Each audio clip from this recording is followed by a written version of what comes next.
The person who is most in tune with reality is a threat.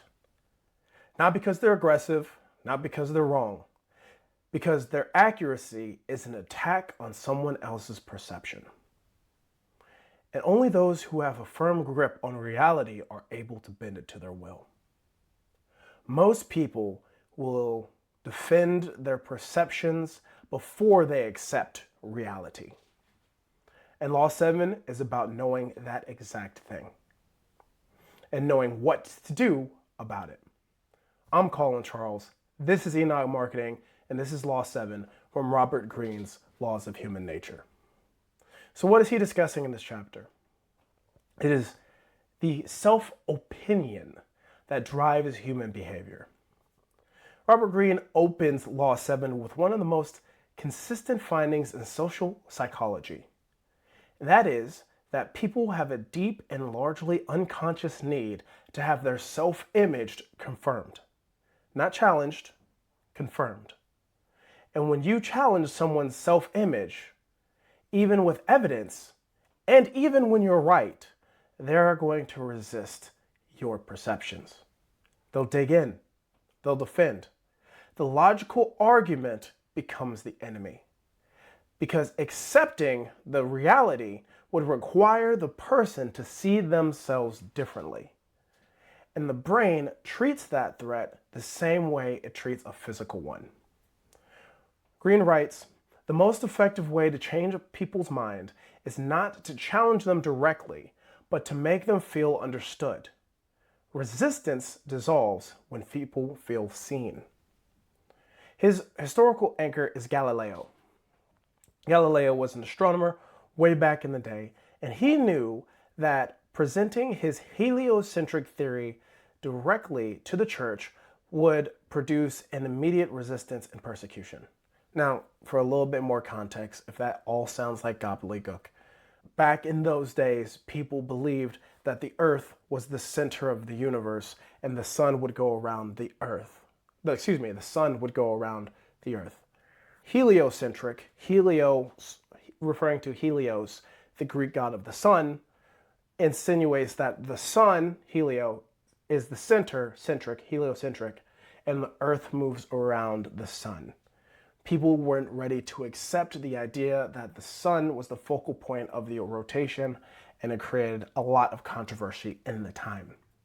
So he knew that presenting the heliocentric theory directly to the church would produce immediate resistance and persecution. So instead of challenging the Pope's self-image as a learned and open-minded man, he confirmed that the Pope was a learned and open-minded man.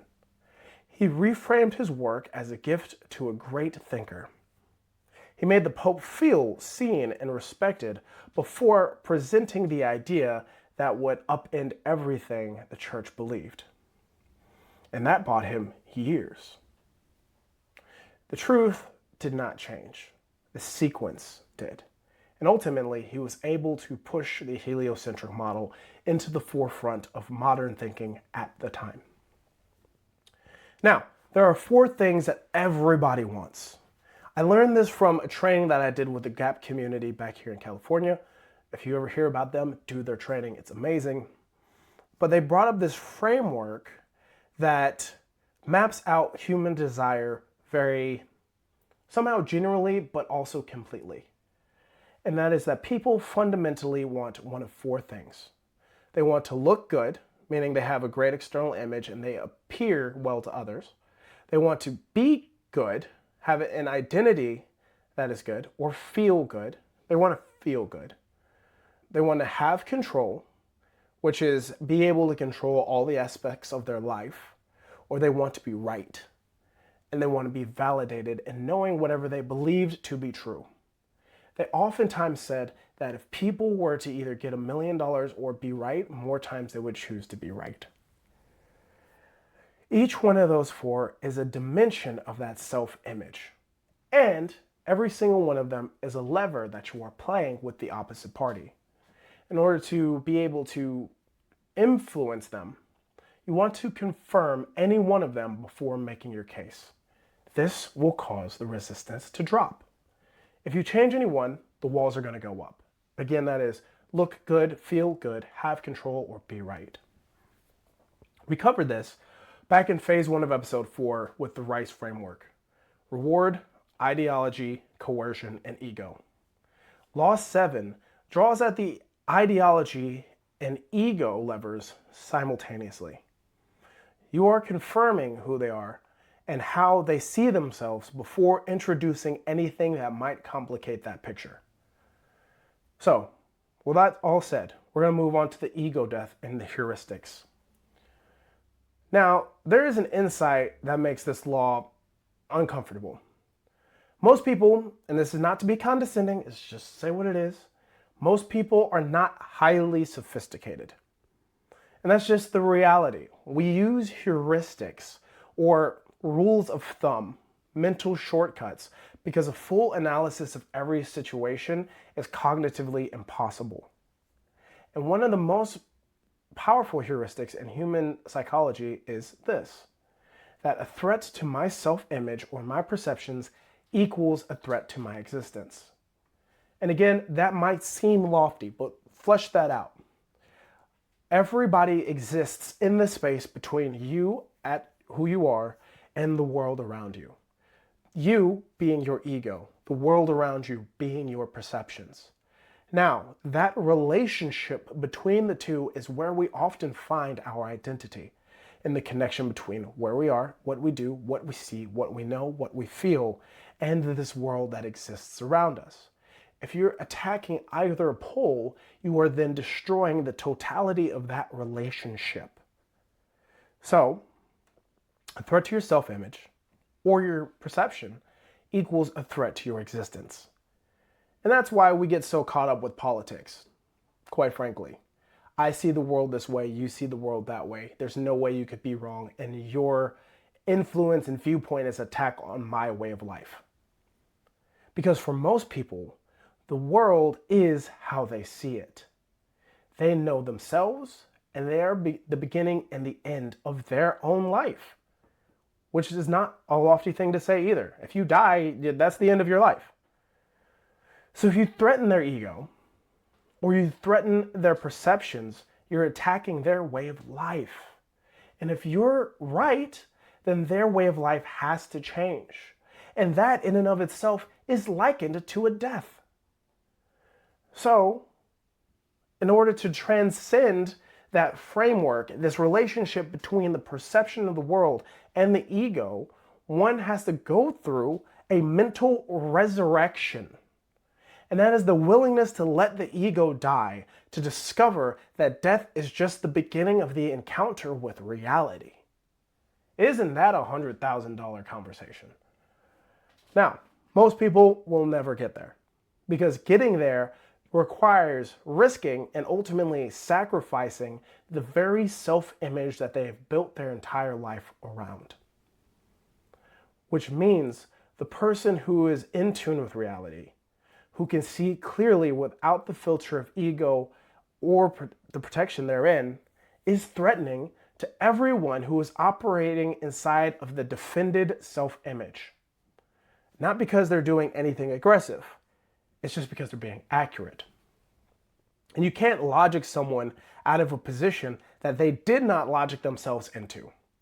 The best way I've heard this say is, facts don't care about your feelings, but feelings don't care about your facts.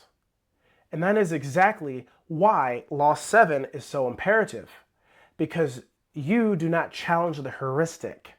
You have to learn to work with it. Think of it like a mental jujitsu in some ways. You confirm the self-image first, then the truth can be heard. So, bringing this into my experience, I know this guy named Tyler. Tyler, if you see this man, shout out to you. This dude was just a great guy. I miss Tyler. And he had a coach. He was a an Olympic lifter. And he had a coach that just felt threatened.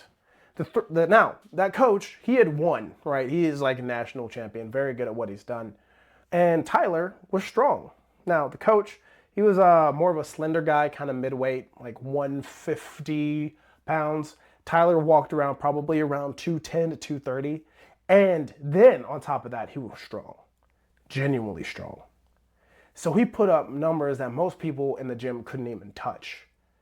He trained under a coach who was an excellent weightlifter. You see the difference?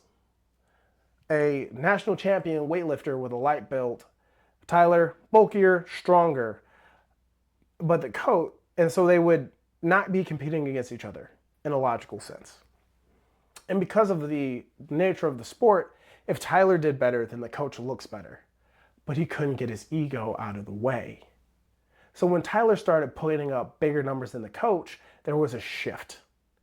And instead of pushing Tyler to be something greater, the coach felt threatened.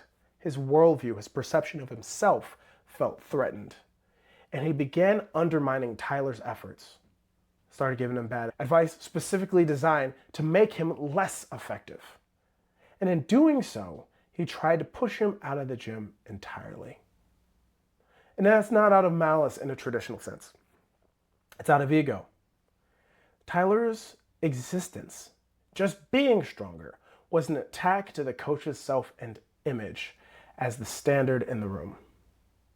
And the coach could not confirm Tyler's greatness without diminishing his own perception of himself. So he chooses the ego over the athlete.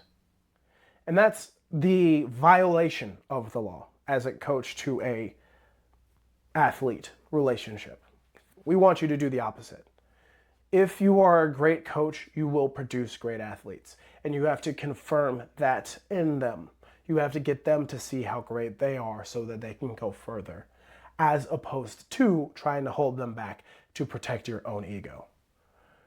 The coach couldn't manage his own self-opinion. And he did it and unfortunately undermined Tyler. I have not kept up with Tyler since. I hope he's off doing great things. But that is a very big threat to an athlete's trajectory. And it shows the coach's character. And we've beat up character at this point, but we can't emphasize that enough, nor can we emphasize how much the lack of character impacts our day-to-day lives. The self-image is the most protected real estate in the human mind. And anyone who threatens it, whether intentionally or not, becomes the enemy. And anyone who confirms it becomes an ally. So the coach who confirms the athlete's strength before coaching them to do something greater gets a different result than the one who leads with what is wrong. And that principle applies to every relationship that you will ever have in business, in life, friendships, and relationships. Be careful when you are attacking people's perceptions of themselves and the world around them. So why should you care? Let's bring this to business, right? So every discovery call, every new person, everything, right? It is all either confirming the self-image of the person you are talking to or challenging it. To be clear, it is the coach's job to challenge an athlete, for sure. Call the greatness out of them. And we want you to do that. That doesn't mean attack their perceptions. Sometimes it's a bit of a dance, right? You kind of have to lead them to where they need to go, whether that be in sales or in coaching. I know that one of the best sales techniques that I've ever seen is actually highly conversational. And the way that would work, we would follow essentially, it's a loose script. I say, hey, how are you doing? Talk, build rapport. That is important. Talk about where the potential client wants the business to be. What have they tried? What are they looking for? Getting really deep into the problem, right? Really listening to the problem that this person has or is hoping to fix. As you'll learn more about the person and their problem and how to solve it when you are just listening as opposed to pushing a potential ending. Then once you really get a clear shot on the pain that they're experiencing, instead of saying, hey, boom, here's my solution, you ask them this question, and this question has changed the way that I've done sales. What happens if everything remains the same? And you'll find that by the time they've really gotten to the point where they're looking for a solution, they are at such a pain point where they know that they have to make a change, or they end up being crushed by and large. Now, again, that's more big ticket sales, Small ticket sales like books and whatnot, that might be a little bit different. You're not really looking for a pain point. But in big ticket sales, you're just trying to look for what happens to the business, what happens to your CrossFit gym if you don't do marketing, what happens if you can't learn to retain people. And by and large, most of them get to the point where they realize that this is going to be the end of my livelihood. This is going to be the end of my business. This is going to be the end of the community that I've worked so hard to build. If I can't continue to get new people in, and the floor is rising because inflation, then we're going to have to close the business. And then once you get at that point, you've now set their ego and their perception to look for a potential aid. Now, in our case, again, I kind of made that specific to Enoch marketing. We do then offer, say, hey, here's your problem. You've acknowledged your problem. You see how this could be a solution. And we're not really pushy people, because if you say, hey, I have a problem because I keep hurting athletes, marketing's not going to fix that. If we keep having a problem where you're always getting a water leak or your clients are getting impetigo or whatever, that's not something we can fix. And if we can't fix it, we're going to tell you, we can't fix that problem. But if it's another problem, like you need to get people in the gym, particularly here in Los Angeles, like it's the easiest thing. There's a million people everywhere to get in your gym all the time and none of them know you exist. We can help you with that. And then we present our solution and then we simply ask if you're interested in it or not. We don't attack saying, hey, you did this wrong and that's why you're here. Or you know what, this is where you fail. Hey, this is the solution that we have. I think you're doing your best. I don't always say that because sometimes we're shitty coaches. But this is what we can do to help you. And then you can come along with us. And if you don't want to, that's also cool, right? Because I'd rather work with somebody who wants us there than try to force us into a relationship where they don't want us. So that simple act of being heard, confirming the self-image, confirming the perception and getting in line with that, it says to the person that you're someone worth listening to and your experience matters and your situation is real. There was a book I was reading called, I want to say it was Fierce Conversations. But in essence, there was a reoccurring theme that most people don't know the difference between being listened to and being loved. And that's it. Just listen. And it will make a whole hell of a lot of a difference. The defenses will come down and the honest assessment can be heard because you're coming from a place of love, not from a place of manipulation. And then you're no longer a threat. You're an ally.